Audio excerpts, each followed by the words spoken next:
시청자 여러분 안녕하십니까? 이재명 대표의 사법 리스크가 이제 처음으로 확정되기 시작할 겁니다. 11월 15일에 선거법 위반 1심 선고, 11월 25일에 위중교사 사건 선고.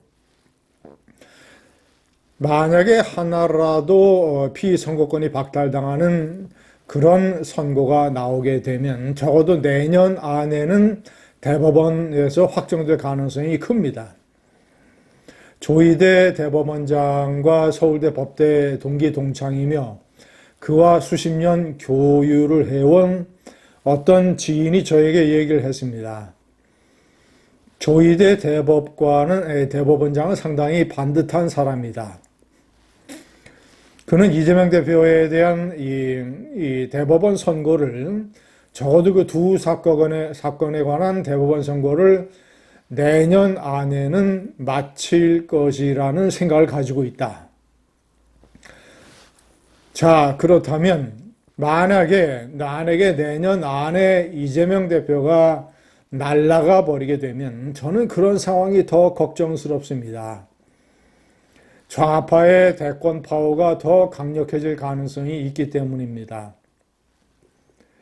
김부겸 전 국무총리 그리고 김동연 경기도지사, 만약에 이 두 사람 중에 한 사람이 좌파의 대통령 후보가 된다면 저는 이재명보다 더 파워풀할 것으로 생각을 합니다.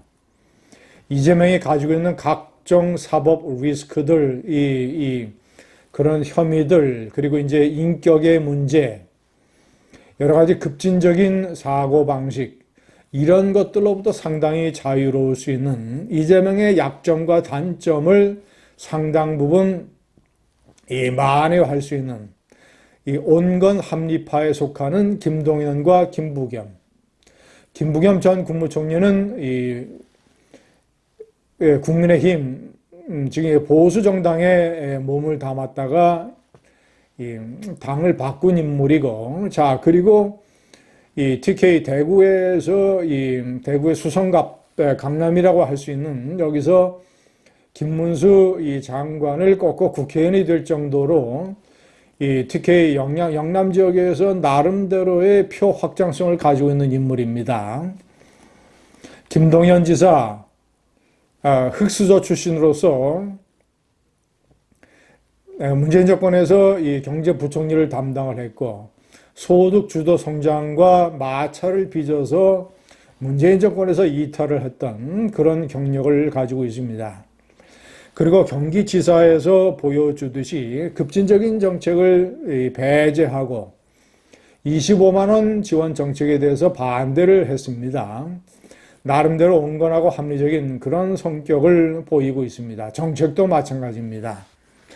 그런 그가 김동연이나 김부겸이나 상당 부분 좌파의 표는 그대로 흡수를 하면서 이 중도층, 나아가서는 어떤 우파의 일부 표까지도 잠식할 수 있는 그런 잠재력을 가지고 있습니다.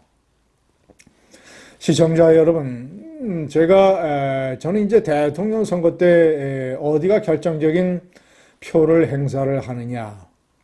저는 이 경기도 중에서도 이제 서울의 외곽도시, 서울의 이 변두리나 아니면 그 외의 외곽도시, 서울을 둘러싸고 있는 부천, 인천, 그리고 이제 산본, 의왕, 수원, 안양, 저쪽 남양주, 양주, 하남, 구리, 동두천, 의정부, 자, 이런 곳들, 파주, 김포, 시청자 여러분, 이런 곳에 빽빽하게 밀집되어 있는 경기도의 유권자들이 결정적으로 표를 좌우한다고 저는 생각을 합니다.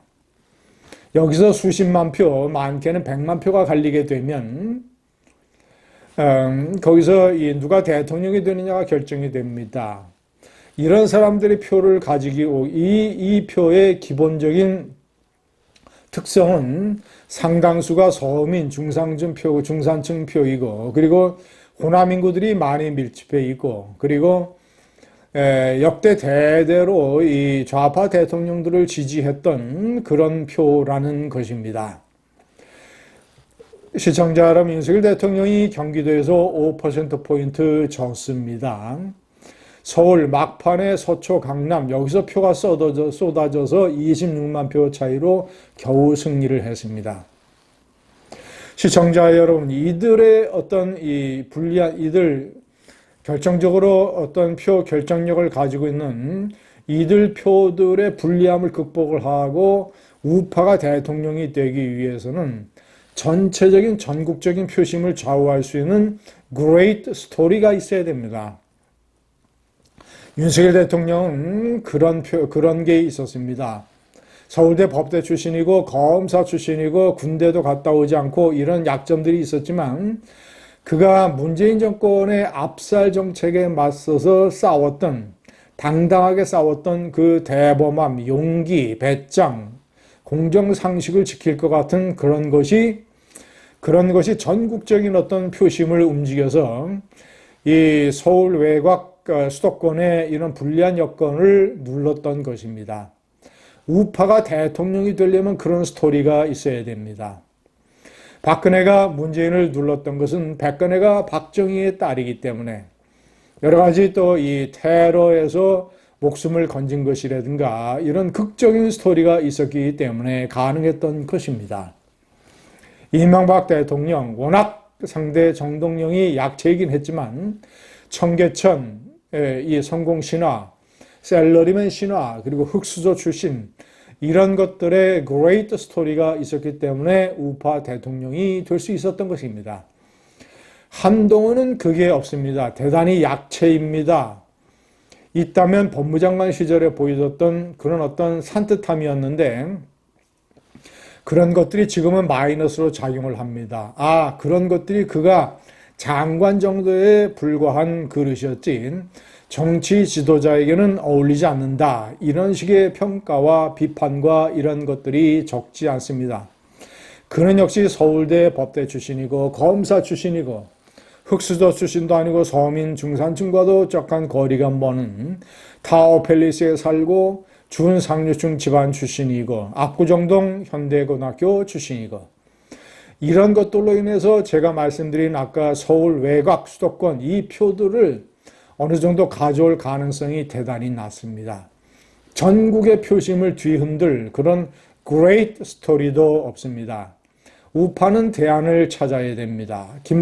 김문수나 오세훈이나 이런 오세훈은 흑수저 스토리를 가지고 있고 서울시장을 2번 한 그런 경력도 있고 자, 김문수 제가 더 이상 얘기하지 않아도 김문수는 스토리가 빽빽한 정치인이라는 것을 유권자들이 잘 알 겁니다.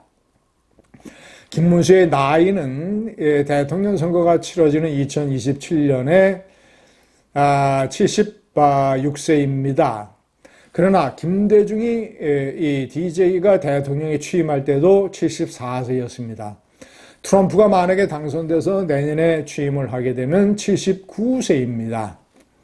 레이건 대통령은 78세까지 대통령을 성공적으로 했습니다. 76세, 나이는 숫자에 불과합니다. 우파가 잘 판단해서 김문수든 오세훈이든 아니면 제3의 인물이든 나름대로 스토리를 가진 인물을 키워야 합니다. 감사합니다.